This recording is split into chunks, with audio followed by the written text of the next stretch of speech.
우리 함께 보시겠습니다.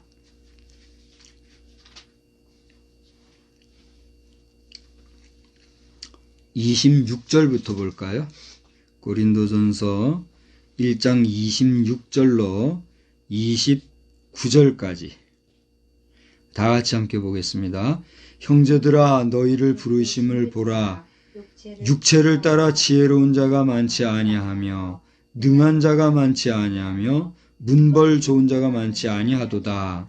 그러나 하나님께서 세상에 미련한 것들을 택하사 지혜 있는 자들을 부끄럽게 하려 하시고 세상에 약한 것들을 택하사 강한 것들을 부끄럽게 하려 하시며 하나님께서 세상에 천한 것들과 멸시받는 것들과 없는 것들을 택하사 있는 것들을 폐하려 하시나니 이는 아무 육체도 하나님 앞에서 자랑하지 못하게 하려 하시니라. 아멘. 예, 우리 찬송가 좀 아까 259장 불렀죠? 259장 불렀는데 우리 한번 마지막 절 한 번만 더 부릅시다.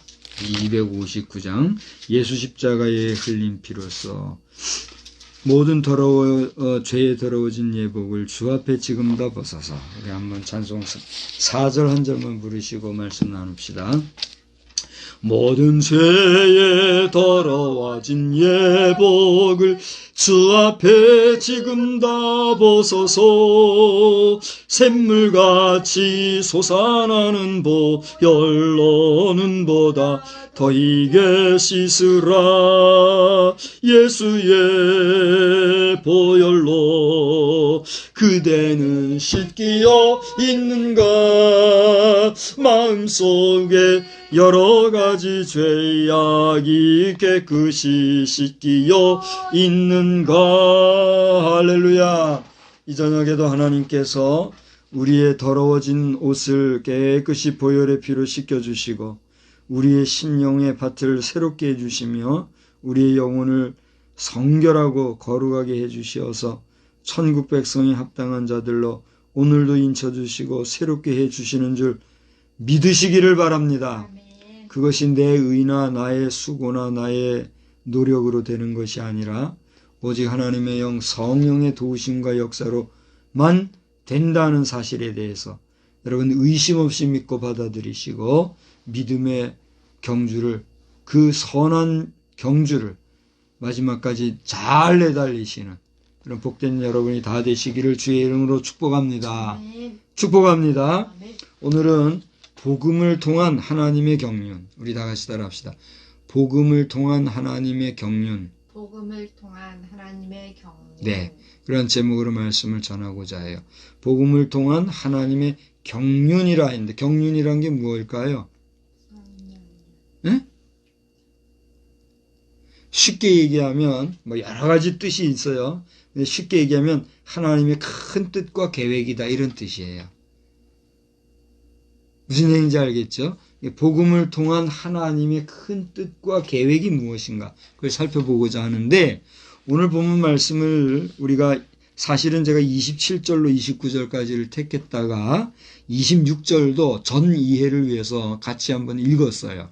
그래서 보통은 26절에서 31절까지를 본문으로 정하고 설교들을 하시는데 저는 여기서 끊어서 27절로 29절을 핵심으로 했어요. 그래서 이 내용을 통해서 하나님께서는 복음을 통해서 하나님의 뜻을 어떻게 크게 만들어 가시는가 이 사실을 한번 오늘 살펴보고자 한다 하는 것입니다. 여러분, 요즘 우리가 살아가는 세상은 지혜로운 면에서나 지식적인 면에서나 경제적인 면에서나 사회 문화 문명적인 면에서 모든 부분에서 좋은 세상에 살아가고 있습니까? 좋지 못한 세상에 살아가고 있습니까? 좋은 세상. 참 좋은 세상을 살아가고 있죠. 저는 외국을 중국밖에는 안 가본 것 같아요. 중국 외에 제가 또 간 데가 있나요? 없지요.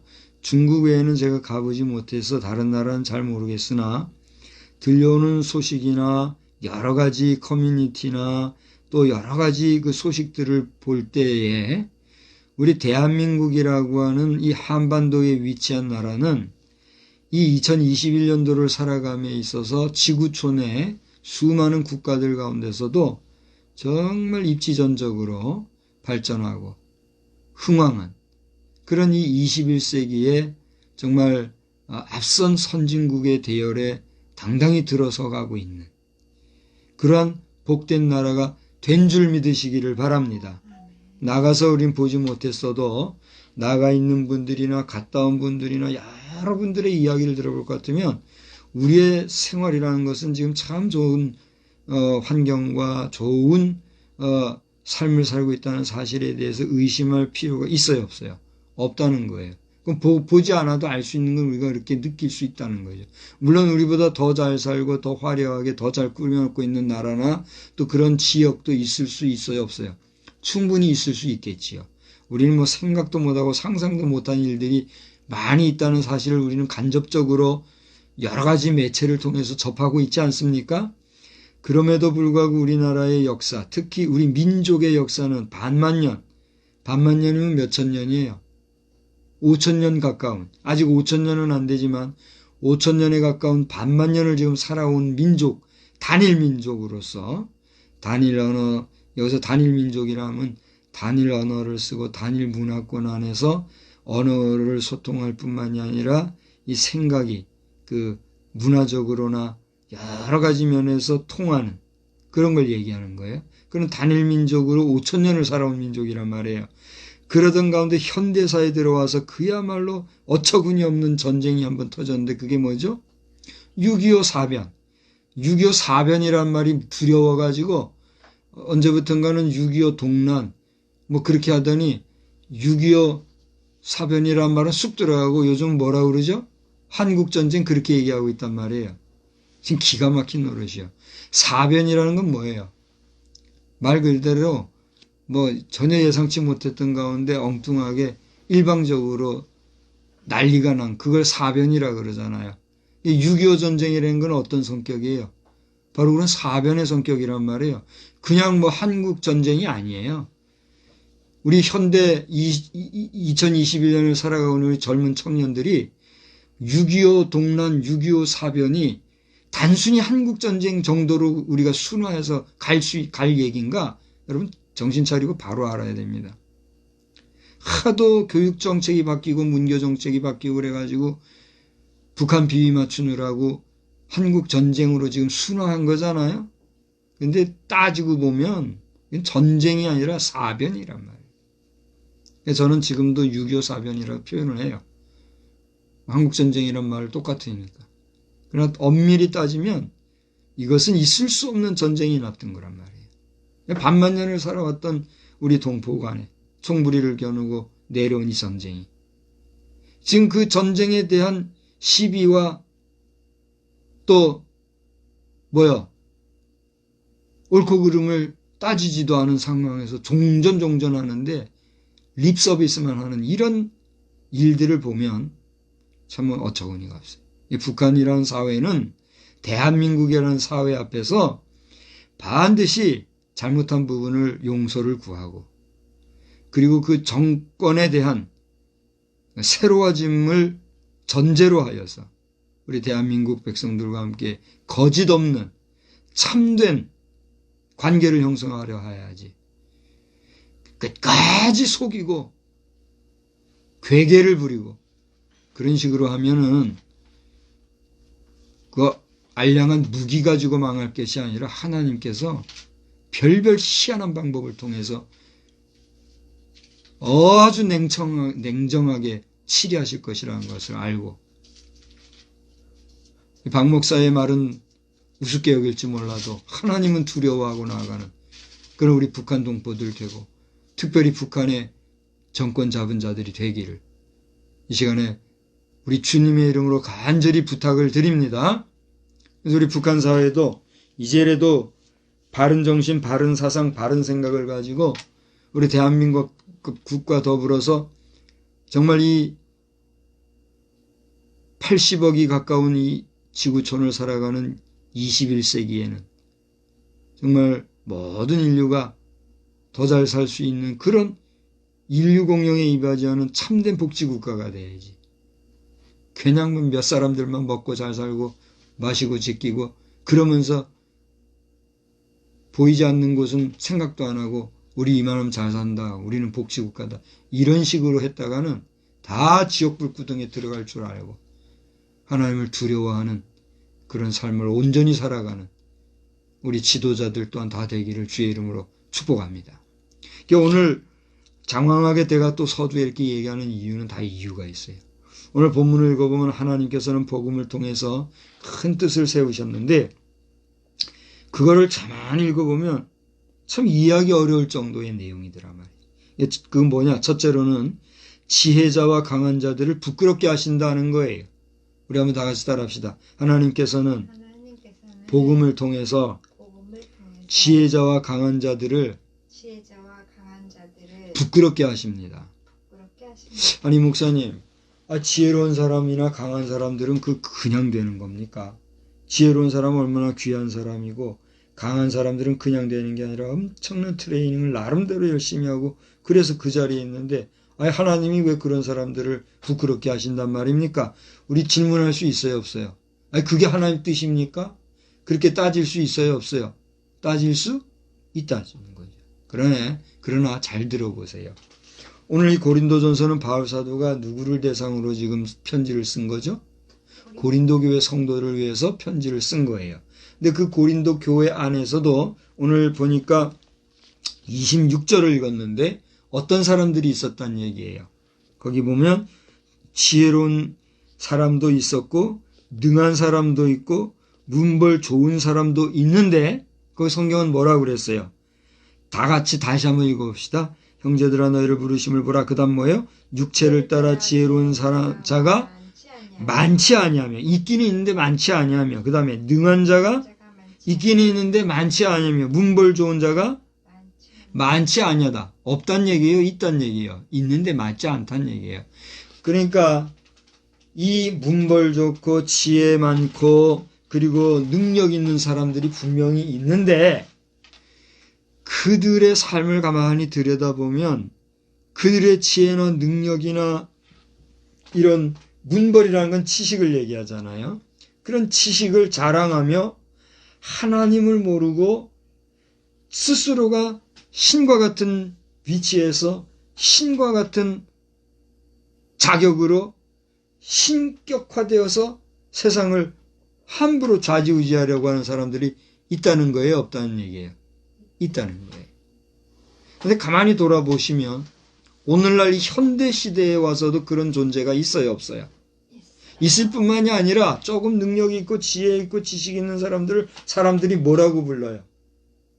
무슨 느님 그러면서 요즘 아주 노골적으로 여호와의 이름을 망령되이 일컫고 있어요. 이것은 나중에 하나님 앞에 반드시 책임을 묻게 될 겁니다. 그러니까 우리 젊은이들 특히 또 연예가에 있는 사람들 특정인을 높여놓고 존경하고 좋아하고 박수치고 하는 것도 좋은데 하나님의 이름을 또 다른 말로 하느님이라고 부르는 그러니까 우리나라도 개신교나 우리 가톨릭이나 빨리 하나님의 이름을 다시 한번 확실하게 통일을 해야 될 것 같아요.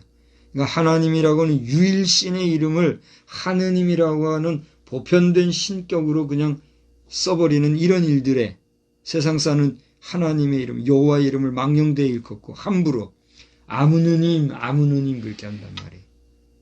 그런 말 듣고 있어요? 안 듣고 있어요? 듣고 있잖아요. 그게 뭐한 짓인가 말이에요. 성경에서는 오늘 우리가 사도신경으로 신앙 고백했습니다만 이 사도신경은 안 믿는 사람은 뭔 말인지도 모르고 해봐야 헛일이에요. 그건 거짓이니까. 그러나 십계명은 뭐예요? 모든 사람들에게 주신 말씀이란 말이에요. 십계명 중에 제3계명 뭐가 있어요? 여호와의 이름을 망령되이 일컫지 마라. 그건 뭐란 말이에요? 하나님의 이름을 만홀히 여기지 마란 말이에요. 가볍게 여기지 마란 말이에요. 함부로 쓰지 마란 말이에요. 그런데 그 하나님의 이름에 잇대어가지고 무슨 느님 응? 크게 하나님 앞에 혼날 겁니다. 그런 일을 삼가해야 된다. 오늘 저 인간 박성수는 여러분한테 그런 말을 할 자격도 그럴 필요도 이유도 없으나 목사로서 하나님의 말씀을 맡은 자로서 여러분이 듣고 아니 듣고는 여러분 자유고 선택이지만 이 말씀은 반드시 목사로서 전해야 하기 때문에 우리 현대 특히 청년들 아무데나 아무느님 하면서 하나님을 가볍게 여기는 그런 의식 혹은 부정하는 듯하면서 아니라고 하는 듯하면서도 하나님의 이름을 만홀히 여기는 그런 행동들 더는 우리나라에 없어야 될 줄로 믿습니다. 아마 자세한 얘기는 저는 잘 모르지만 지금 해외에서 우리나라를 바라볼 때에는 여러 가지 반응이 있다고 그래요. 어떤 사람들은 우리나라를 정말 가보고 싶은 나라, 너무 멋진 나라, 아름다운 나라, 막 치켜 세우는 그런 모습이 있는가 하면 아유 저 나라 저 망조다, 저 이제 조만간 망하게 생겼다, 이렇게 하는 사람들도 있다는 이야기예요. 그러니까 우리나라 대한민국의 흥망성쇠는 누구에게 달렸을까요? 우리 자신에게 달렸다는 얘기예요. 여러분이 하나님을 만홀히 여기고 하나님을 우습게 여기고 무가치하게 여기고 그렇게 살아가면 더 나을 것 없이 우리는 어떻게 되는 거예요? 망할 수밖에 없는 거예요. 그러나 하나님을 두렵게 여기고 하나님을 귀하게 여기고 하나님 앞에 정말 우리가 온유겸손하게 하나님을 의지하고 살아가게 되면 하나님이 우리에게 뭘 주셔요? 복을 주셔서 살아갈 수 있다는 얘기예요. 우리 아버지 세대, 우리 할아버지 세대만 해도 그걸 알았기 때문에 늦게 받은 복음이지만 그 복음 귀한 줄 알고 어떻게 살아왔어요? 철저히 하나님을 의지하고 하나님 앞에 소망하고 소원하면서 열심히 살아왔단 말이에요. 그러니까 우리 대에서는 어떻게 살아야 되겠어요? 그 부모님과 할아버지 대에 또 그 위에 증조부 이상의 그때부터 받은 복음의 역사를 잘 우리가 받아서 우리 또한 어떻게 살아야 되겠어요? 경건하고 성결하게 살아야 돼요? 안 살아야 돼요? 그렇게 살아야 되는데 우리 그렇게 살고 있느냐 말이에요. 오늘 성경은 그래서 자신의 지혜와 이 세상에서의 강한 것을 자랑하고 살아가는 이 고린도 교회 성도들에게 교훈을 줬듯이 오늘 2021년도를 살아가는 이 시대의 우리를 향하여서도 교훈 주시는 그런 말씀이 오늘 본문의 말씀이라는 사실을 여러분 기억하시기를 바랍니다. 그래서 27절에 보니까 뭐라고 그랬어요? 하나님께서 세상에 미련한 것들을 택하사 지혜 있는 것들을 어떻게 해요? 부끄럽게 하려 하셨다 그랬어요. 다시 말하면 어리석은 사람을 통해서 지혜로운 사람을 부끄럽게 하려고 하시는 것이 하나님의 뭐란 말이에요? 경륜이란 말이에요. 그러니까 복음과 세상의 지혜가 뭐 하는 거예요? 상충되는 그러한 일을 행하시는 분이 누구란 말이에요? 하나님이시란 얘기예요. 아이고 하나님도 쫀쫀하게 계시니 왜 그렇게 하셔요? 어리석은 자는 어리석은 자고 지혜로운 자는 지혜로운데 그래 왜 하필이면 어리석은 자를 통해서 지혜로운 사람을 그렇게 대처하게 한다는 얘기입니까? 아이고 그런 하나님이라면 나는 안 믿을랍니다. 잘 들어보세요.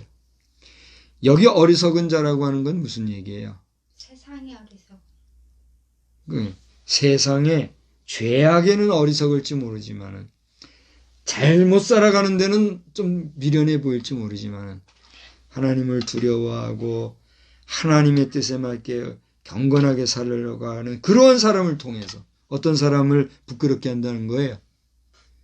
하나님을 만홀히 여기고 자기 지혜와 자기 지식과 자기 능력을 힘삼고 살아가며 천년이고 만년이고 살아갈 것 같이 착각하고 살아가는 그런 인생들을 대하여 하나님이 어떻게 한다는 얘기예요?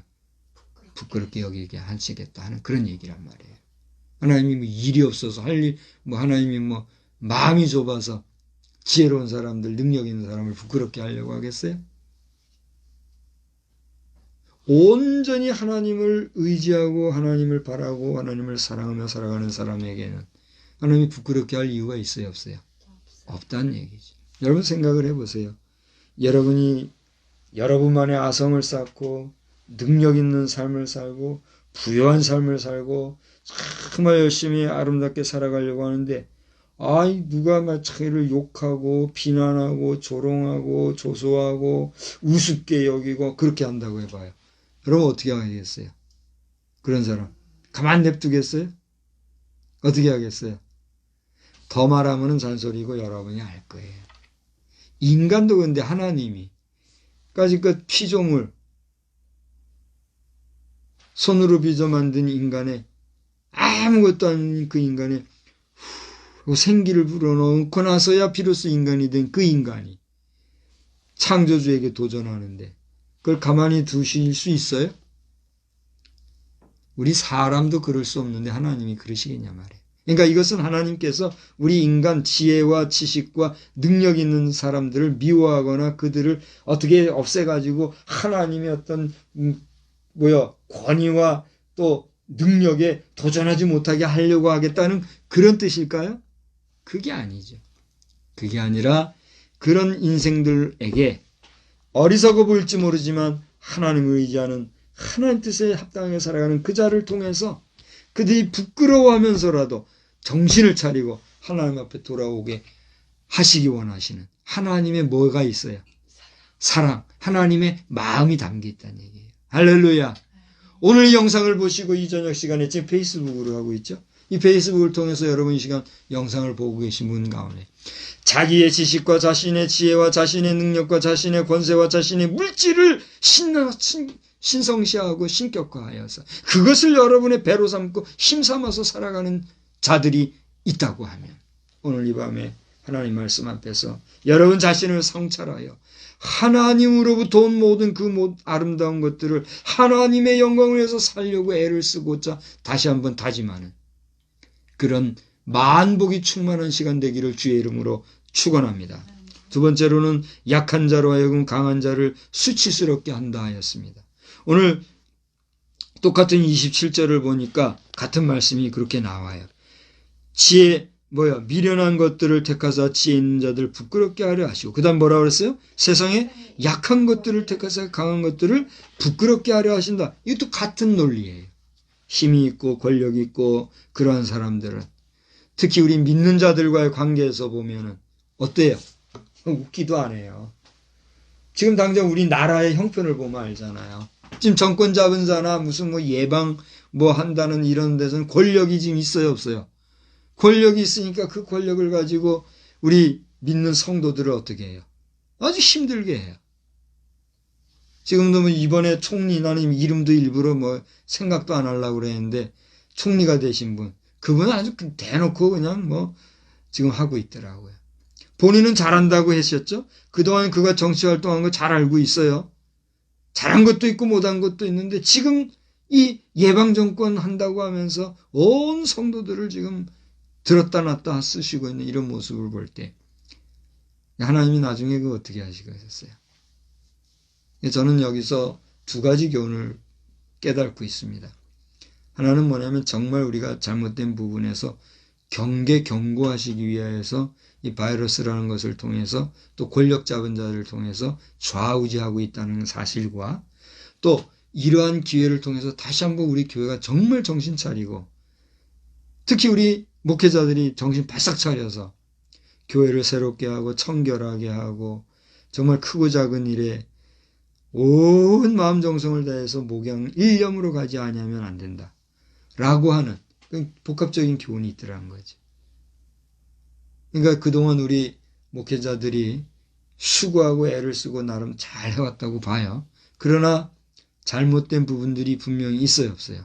있다는 거예요. 그런 부분에서 서로가 서로를 돌아보아 또 나를 돌아보아 정말 말 그대로 언어 유희로서의 립서비스로서의 목양일념이 아니라 정말 우리가 정성을 다하여 목양일념에 정진하는 이런 교회의 새로운 개혁도 우리에게 있어야 될까요? 없어야 될까요?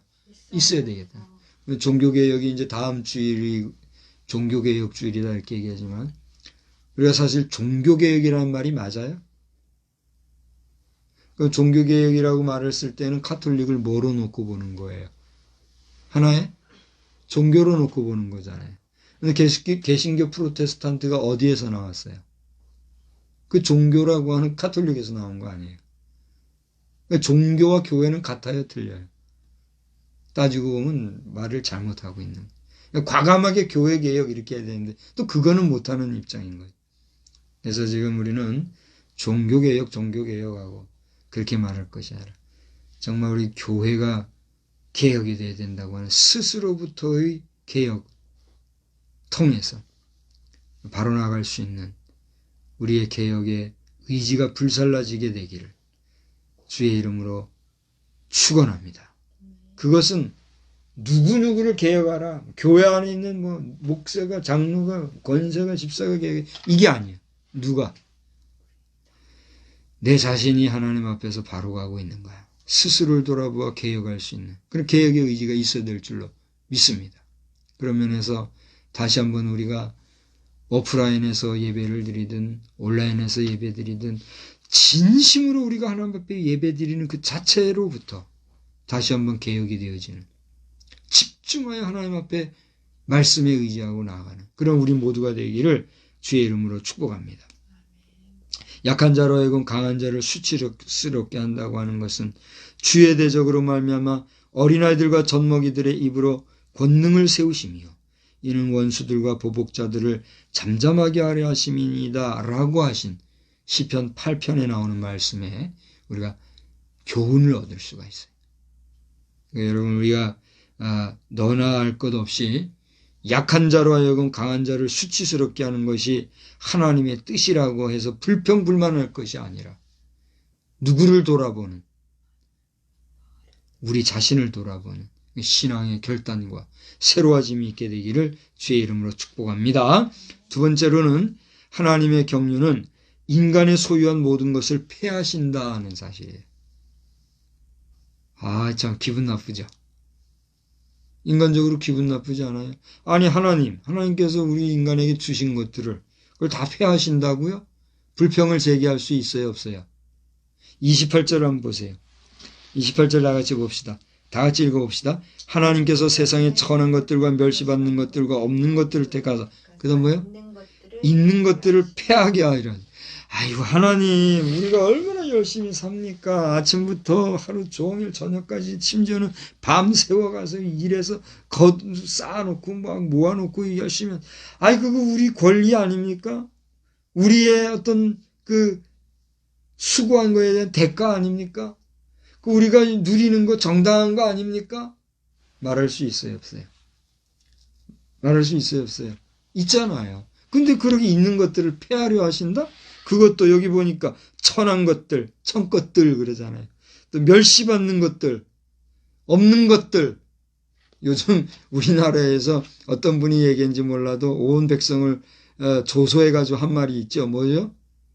국민을 개, 소, 개, 돼지 뭐 이러면서 짐승에 빗대어 이런 얘기 있죠. 그런 천한 것들을 통해서 있는 것을 폐하신다? 하나님이 그렇게 계획하셨다? 이게 뭡니까, 하나님? 우리가 불평을 제기할 수 있어요, 없어요? 있다는 거지.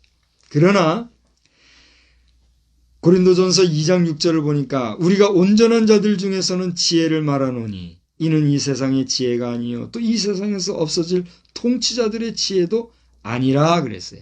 다시 말하면 하나님께서 천한 자들과 없는 자들을 택하셔서, 그건 무슨 얘기예요? 아주 미천하고 가난한 사람들을 얘기하잖아요.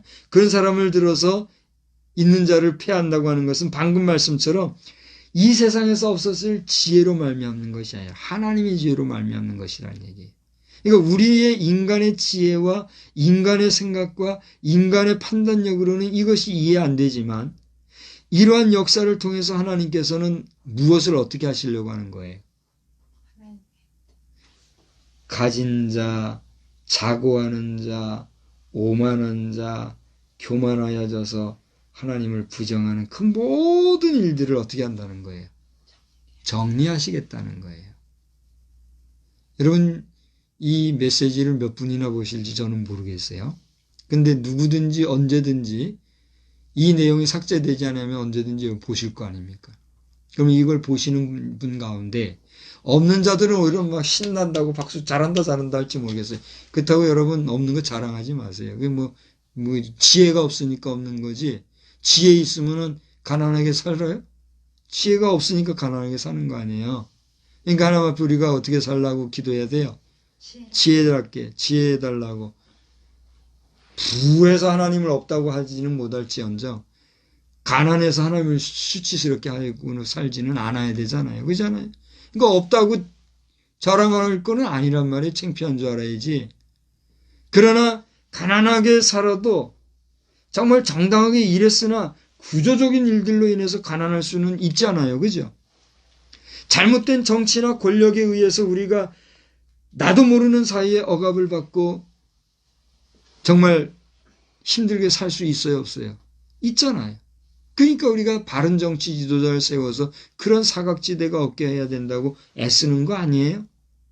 근데도 딱 보면은 잘한 척하는 지도자들도 깨놓고 보면 어떻게 해요?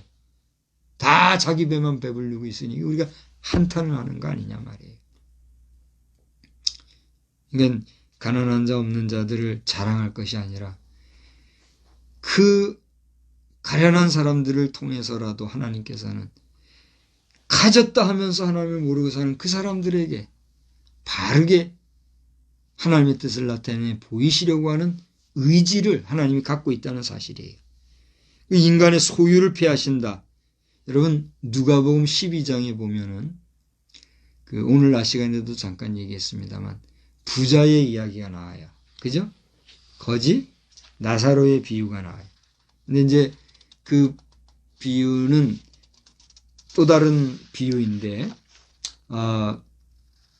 누가복음 12장에 나오는 비유는 거기를 보시면 어떤 사람이 예수님께 와서 소유에 대한 그 판단을 요청을 했어요. 그때 예수님이 야 내가 너희들한테 재판관으로 세움을 받았느냐? 왜 날더러 그런 이야기를 하느냐? 이런 얘기를 해요. 그러면서 비유로 하시는 말씀이 나오는데 그게 뭐냐 하면 어떤 사람이 곡식을 쌓을 곳이 없을 정도로 많이 수확을 했기 때문에 창고를 지으려고 생각을 하고 또 그 곡식을 쌓아놓을 창고를 거하게 졌다고 하자. 그 사람의 목숨이 그 밤에 아껴간다고 하면 그게 무슨 의미가 있고 그게 누구 것이 되겠느냐. 이런 얘기를 함으로써 사람이 가진 것이 유한하다는 얘기예요? 무한하다는 얘기예요? 유한하다는 얘기예요. 사람이 가진 것이 참 힘이 될 수 있어요? 없어요? 될 수 없다는 걸 얘기하고 있다는 얘기예요. 그러니까 하나님께서 있는 자로 하여금 패하게 하신다는 얘기는 너희들이 너희들의 수고를 통해서 가지고 쌓을 것이 없도록 많이 거두어들인 그 모든 것들도 누가 공급해 주셨다는 거예요.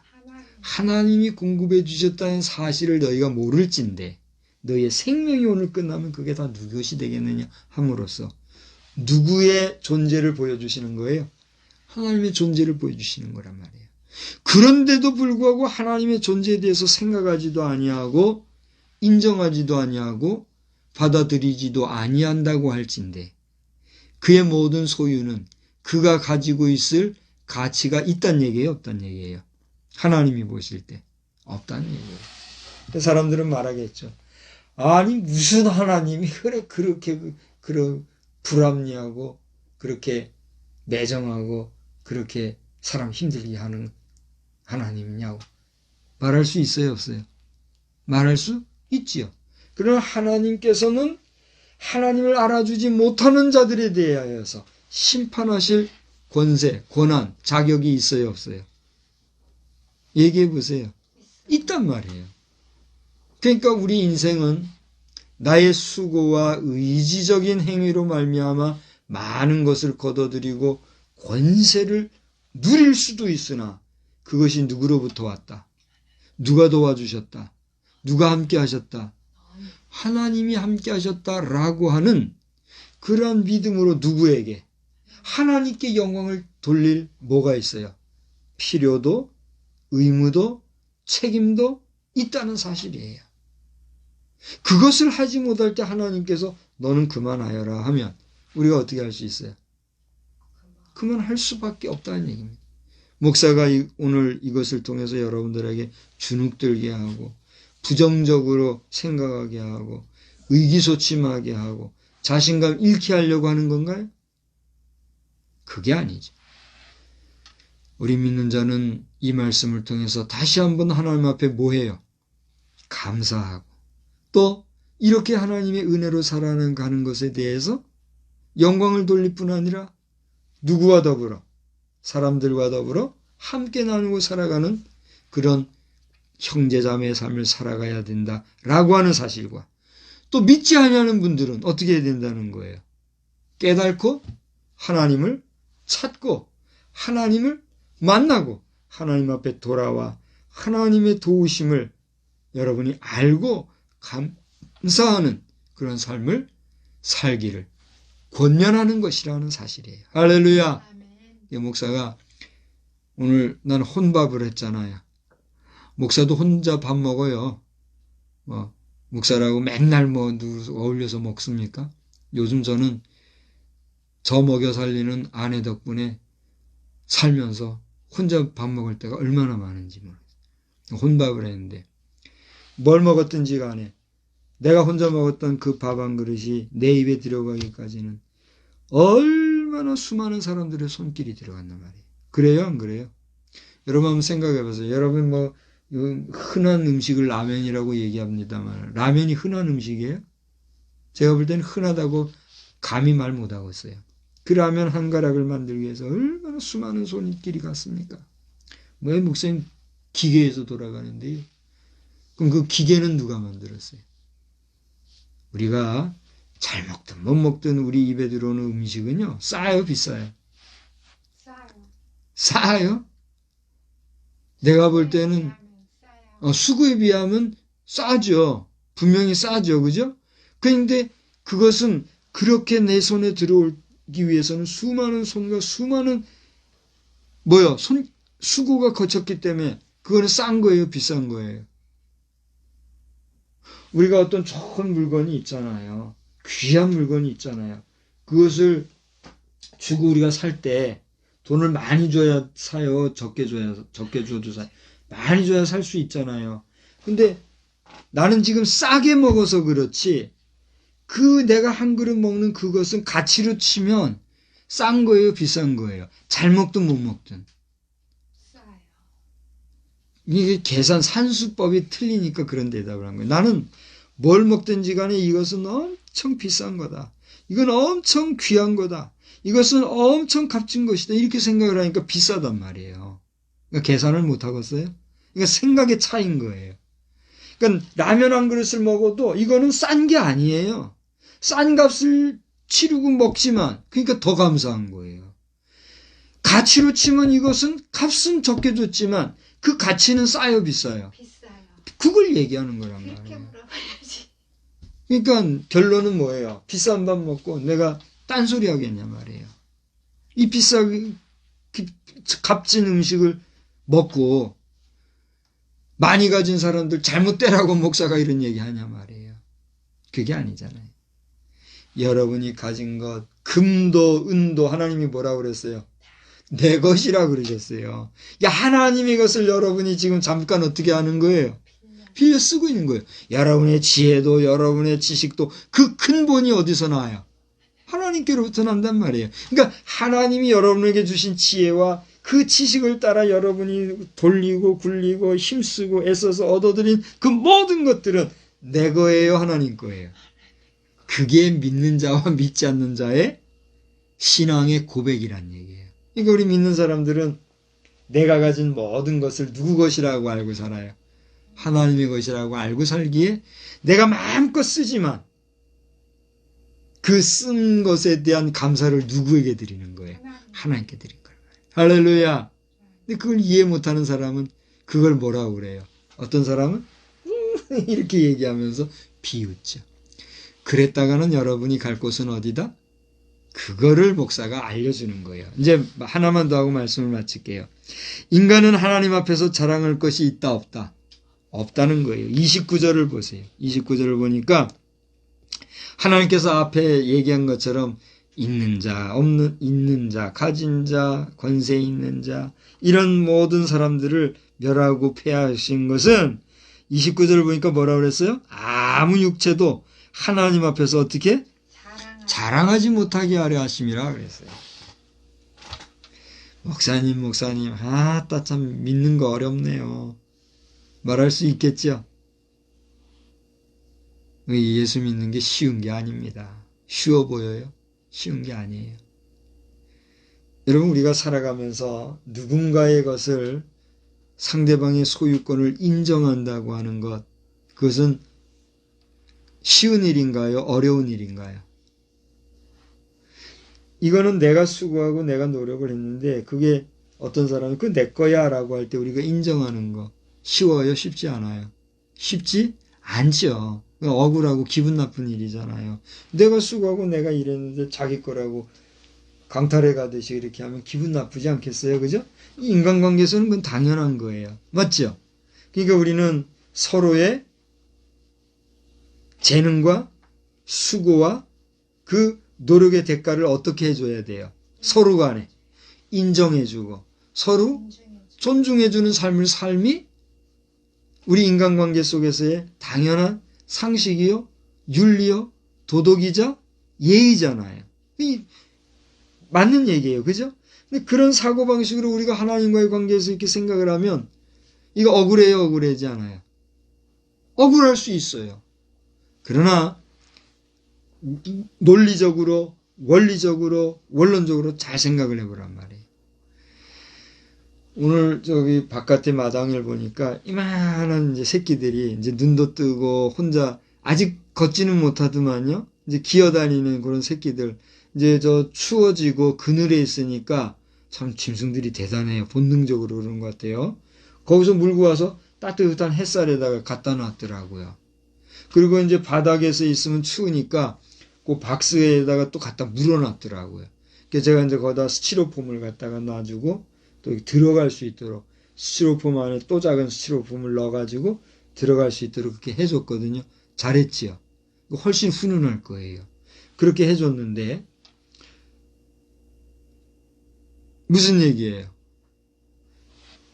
미물 짐승들도 그죠? 그렇게 살아가면서 지혜와 지식을 따라 이렇게 살아가는데 우리 인간에게 부여해 주신 그 모든 지혜와 지식이 어디로부터 말미암는 거라고 알고 사는 것이 지혜로운 인간일까요? 바로 그걸 얘기하는 겁니다. 오늘 우리 믿는 사람들은 아멘 아멘 하고 이거 다 받아들이겠죠? 그러나 믿지 않는 사람들은 이걸 이해할 수 있어요, 없어요? 하나님의 존재도 믿지 못하고 하나님의 존재를 인정하지도 아니하고 하나님의 존재에 대해서 긍정할 수 없는 사람들이 오늘 이 목사가 이런 얘기하는 이야기가 수긍이 될까요, 안 될까요? 안 되시겠죠. 안 되시지만 여러분이 잘 생각해 보시라는 얘기예요. 왜 아까 미물짐승 얘기를 했느냐면 그 미물짐승 어린 것들도요. 그 어미 뱃속에서 날 때 뭐 가지고 태어났어요? 그리고 지들이 살아가는 동안 무슨 우리 인간들 같이 뭐 열심히 호미질하고 뭐 가래질하고 로타리질하고 운전하고 그리고 노동해가지고 먹고 살아요? 아니잖아요. 저 공중에 나는 새들은요. 여러분 성경을 읽어보면 너나 할 것 없이 이 모든 짐승들은 하나님이 먹여 살린다고 그랬어요. 목사님 요즘 저 고양이 사료값이 얼마인지 아십니까? 아이고 목사님 요즘 강아지 값이 사료가 얼마인지 아십니까? 여러분 손으로 먹여 살리니까 여러분이 먹여 살리는 것 같으죠? 그 짐승들이 뭐 노동해서 그 대가로 주고 먹여 살립니까? 그러니까 하나님께서 여러분을 통해서 짐승 먹여 살리는 거예요. 그래요, 안 그래요? 근데 우리 인간은 무슨 값 때문에, 죄값 때문에 뭐 해야 먹고 살아요? 노동 일을 해야 먹고 사는 거예요. 그러니까 여러분이 수고하고 노동하는 그것은 여러분이 잘나서 노동해서 잘 먹고 잘 사는 게 아니라 여러분이 지은 뭐 때문에, 죄값 때문에 하나님께서 어떻게 하셔서 너희들 일해야 먹고 산다고 하셨기 때문에 우리가 어떻게 하는 거예요? 수고하고 노력해서 먹고 사는 거란 말이에요. 그것이 인정이 안 된다고요? 인정하지 마세요. 믿어지지 않는다고요? 믿지 마세요. 받아들이지 않는다고요? 용납이 안 된다고요? 받아들이지도 말고 용납하지도 말아요. 그리고 여러분이 갈 곳을 찾아가세요. 어디로 가면 될까요? 하나님이 예비해 놓으신 불못으로 가면 돼요. 아따 목사님 왜 이렇게 저주를 하십니까? 내가 언제 저주했어요? 하나님을 부정하고 인정하지 못하는 자에게 예비된 곳이 어디란 말이에요? 불못이니까 그곳에 갈 수밖에 없으니까 잘 가시라고 인사하는 거란 말이에요. 싫어요? 싫다면 어떻게 해야 되겠어요? 울어야 합니다. 하나님 아버지 내가 하나님을 알고 싶고 만나고 싶고 하나님을 믿고 싶은데 내게 믿음이 없습니다. 나에게 뭐 주세요? 믿음 주세요. 믿음 주세요. 기도하시란 말이에요. 저 박 목사는 그걸 위해서 기도하는 겁니다. 하나님 아버지, 우리 믿음의 백성들은 더 잘 믿고 하나님을 기쁘시게 하고 하나님 앞에 영광을 돌리는 삶을 잘 살아가게 하여 주옵소서. 그러나 아직도 믿지 못하고 믿기 원하는 자들에게는 하나님 믿음 주셔서 저들도 우리와 같이 믿는 자의 반열에 서서 하나님 나라 백성이 회복되게 하여 주옵소서. 할렐루야. 그래서 저는 그렇게 기도한단 말이에요. 나는 기도하는데 여러분이 기도 안 하고 여러분이 믿음을 사모 안 하면 믿음 얻을 수 있어요, 없어요? 없잖아요. 여러분, 여기 잘 차린 밥상이 있습니다. 아무리 오늘 뭐 먹었죠? 뭐 이것저것 먹었어요. 하여튼 맛있는 게 있어요. 아무리 맛있는 거라도 그걸 내가 내 손으로 떠서 입에 넣지 않으면 내게 에너지가 돼요, 안 돼요? 안 된단 말이에요. 누가 또 먹여줬다고 합시다. 그럼 언제까지 그렇게 할 수 있어요? 언제까지 먹여줄 것이며 언제까지 먹여줄 수 있고 그렇게 해가지고 들어가는 그것이 그렇게 해서 먹고 살아야 그게 의미가 있어요? 가치가 있어요? 그렇지 않아요? 얘기해 보세요. 어떠세요? 그렇죠? 믿음도 마찬가지예요. 아무리 목사가 기도해주고 주변에 믿는 성도들이 함께 여러분을 믿음을 위해서 수고하고 애를 써줘도 하나님 앞에서의 믿음은 결국 누구와의 문제예요? 나와 하나님과의 문제예요. 여러분 자신과 하나님과의 만남이 있어야 된다는 사실입니다. 할렐루야. 그것을 위해서 여러분 어떻게 하라는 얘기예요? 울어야 한다는 거예요. 기도하시라는 얘기입니다. 여러분이 입을 열어 기도하시면 하나님께서 하늘문을 여시고 복의 복을 더하여 주실 줄 믿으시기를 바랍니다. 그래서 오늘 말씀처럼 하나님의 이런 놀라운 경륜은 우리 인생을 가진 자와 능력 있고 권세 있는 자를 멸하시고 패하시고 그래서 아예 없애시고 하나님의 권위만 나타내시려고 하는 것이 아니라 어떻게 하시려고 하는 거예요? 그렇게 하기 전에 너희들이 어떻게 하라는 얘기예요? 깨닫고 하나님 앞에 돌아오라 하시는 역설적인 진리가 여기 담겨있다는 얘기예요. 할렐루야. 그러니까 여러분들 가지지 못한 자들은 그렇다고 그걸 자랑할 거 아니요. 많이 가진 분들은 그것도 자랑할 것도 아니요. 우리는 사나 죽으나 누구의 영광을 위해서? 하나님의 영광을 위하여 살아가는 하나님의 백성, 하나님의 피조물인 것을 알아서 오늘도 내일도 우리의 남은 생을 하나님께만 영광을 돌리고자 작정하고 살아가는, 그리고 실제 그렇게 실천하고 살아가는 믿음의 부유한 백성들이 다 되시기를 우리 주님의 이름으로 축복합니다. 축복합니다. 기도하겠습니다. 좋으신 하나님 은혜를 감사합니다. 오늘은 고린도전서의 말씀을 따라서 복음을 통한 하나님의 경륜이라는 제목으로 말씀을 전하였습니다. 여러 가지 말씀을 전하였거니와 듣는 자들로 하여금 깨닫게 해주시되